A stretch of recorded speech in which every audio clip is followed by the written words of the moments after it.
Good morning, beta. Uh, we were on the exercise 11.6. Sorry, we have done 8 and 10 sum, but I want to tell you these two sums are not included in your sum, and the sum number 15 is also cross. Okay, beta, fine. Sum number 8, 10 and 15 जो है वो cross है. 8 और 10 we have done already, but now I am going to inform. Please cross those sums. Got it? Now only are two sums are left of this exercise, sum number 13 and 14, and then your exercise will completed. Exercise will completed, it means your chapter is also complete. Will complete.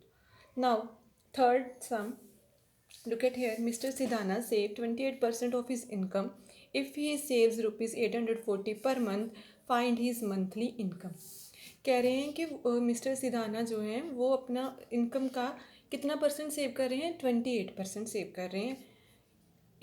पहले उन्होंने percentage दे दी कि कितनी percentage save की है. Then उन्होंने ये भी बता दिया कि पर मंथ उन्होंने क्या सेव किया है, कितनी मनी. परसेंटेज से तो नहीं पता चलता ना क्या कितनी मनी होगी, तो यहाँ पे बता भी दिया. ये भी साथ में दिया है कि 840 रुपीज़ उन्होंने क्या किया है, मंथली सेव कर लिए हैं. तो और ये यहाँ पे क्या दिया है, 28% इनकम सेव की. इनकम का 28% सेव कर लिया है. दोनों सेविंग थिंग्स गिवन है हमको. हमें फाइंड आउट क्या करना है, मंथली इनकम. जो चीज़ें फाइंड आउट करनी है, फर्स्ट ऑफ ऑल मैंने उसको क्या लेट कर लिया, मैंने लेट कर लिया कि मंथली इनकम क्या होगी, एक्स होगी उनकी. तो उन्होंने उसमें से सेव्ड मनी कितनी की है, 840, और सेविंग परसेंटेज कितनी है, 28%.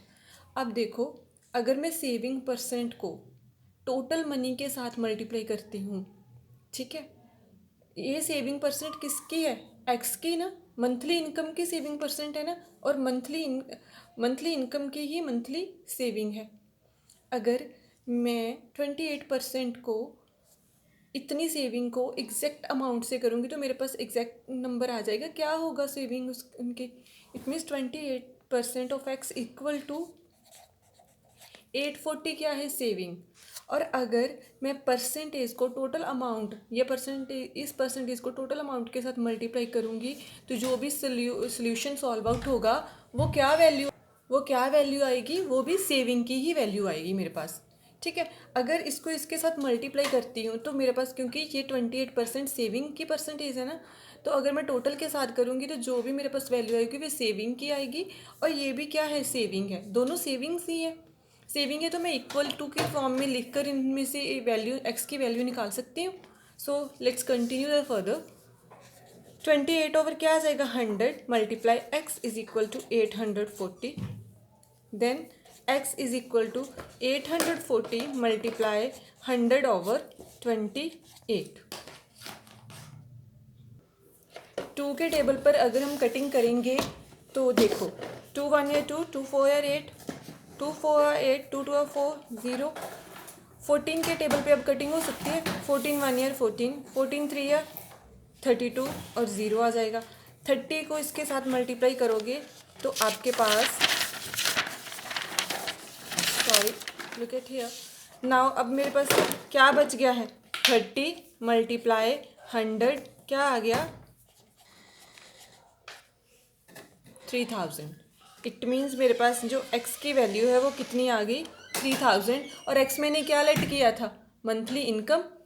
तो ये मेरे पास क्या हो गया, मंथली इनकम क्या आ गई, 3000. Got it. पहले मैंने 2 के टेबल पे कटिंग की, 2 1 या 2, 2 4 या 8, 2 4 या 8, 2 2 4, 0 की 0. देन 14 के टेबल पे कटिंग हो जाएगी, 14 1 ईयर 14, 14 30 या 420. अब न्यूमिनेटर में क्या रहेगा, 30 मल्टीप्लाई 100 कितना आ गया, 3000. 3000. और मेरे पास लेफ्ट साइड पे क्या था, एक्स. एक्स की, इट मीन्स ये 3000 जो वैल्यू किसकी है, एक्स की है. एक्स मैंने क्या लेट किया था, मंथली इनकम को लेट किया था. इट मीन्स मेरे पास जो मंथली इनकम की वैल्यू वो कितनी है, ₹3000 है इसकी. Got it. ये दोनों इक्वल इसलिए लिखी क्योंकि परसेंटेज की वैल्यू को अगर मैं टोटल, ये टोटल इनकम ही है ना उसकी, मंथली इनकम ये टोटल है, उसके साथ मल्टीप्लाई करूँगी तो इसको सॉल्व करने के बाद जो वैल्यू आएगी वो किसकी आएगी, सेविंग की ही आएगी.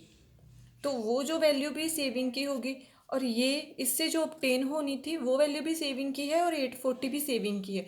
दोनों सेविंग की ही वैल्यूज़ हैं, इसलिए मैंने इनको इक्वल में लिखकर उस इक्वेशन को सॉल्व आउट कर लिया है, और सॉल्व आउट करने के बाद मेरे पास x की वैल्यू जो 3000 आ गई है। नेक्स्ट आप देखो 14 में, in an examination 8% of the student fail, what percentage of the student pass if 1650 students appeared in the examination, how many passed. जो स्टेटमेंट है उसमें हमें टोटल जो एग्जामिनेशन में अपीयर थे वो स्टूडेंट की टोटल जो वैल्यू है वो है 1650, ठीक है। उसमें से 8% फेल हो गए हैं, और उन्होंने कहा है कि कितने पास हुए हैं, और जो पास हुए हैं उनके परसेंटेज निकालो, ठीक। फर्स्टली मेरे पास टोटल कितने हैं 1650 स्टूडेंट, परसेंटेज फेल स्टूडेंट्स की कितनी है 8%। अब 8% है, अगर मुझे exact number of fail student पता करने हैं तो क्या करूँगी मैं, परसेंटेज को टोटल के साथ, टोटल स्टूडेंट्स के साथ मल्टीप्लाई कर दूँगी। 8% of 1650, now 8 over 100 multiply 1650, cutting हो जाएगी। अब 2 के टेबल पे कट करो, 2 4 या 8, 2 5 या 10, नेक्स्ट 5 1 या 5, 5 3 या 15, 5 3 या 15। अब 4 मल्टीप्लाई 33 कितना आ जाएगा, इसको इसके साथ मल्टीप्लाई किया 4 को 33 के साथ, तो कितना आ गया 132। ये मेरे पास number of student fail students की वैल्यू आ गई, ठीक है। फेल पता चल गए हैं, तो अब मुझे पास कैसे पता चलेंगे, पास स्टूडेंट्स का नंबर, टोटल में से फेल आप माइनस कर दोगे, टोटल कितने हैं 1650 में से फेल को माइनस कर दो, तो जो बच जाएगा वो कितना आएगा 1518, ठीक है। 1518 जो पास स्टूडेंट्स की वैल्यू आ गई है। अब परसेंटेज निकालनी है, परसेंटेज ऑफ पास स्टूडेंट कैसे निकालते हो, जिस चीज़ की पास की निकालनी हो, पास स्टूडेंट्स की निकालनी है, वो नंबर न्यूमिनेटर में ओवर टोटल कितना था 1650 एंड मल्टीप्लाई 100 के साथ, कटिंग कर दो। अब 3 के टेबल पे कटिंग हो जाएगी, देखो 3 5 15 एंड नेक्स्ट 0 3 6 18,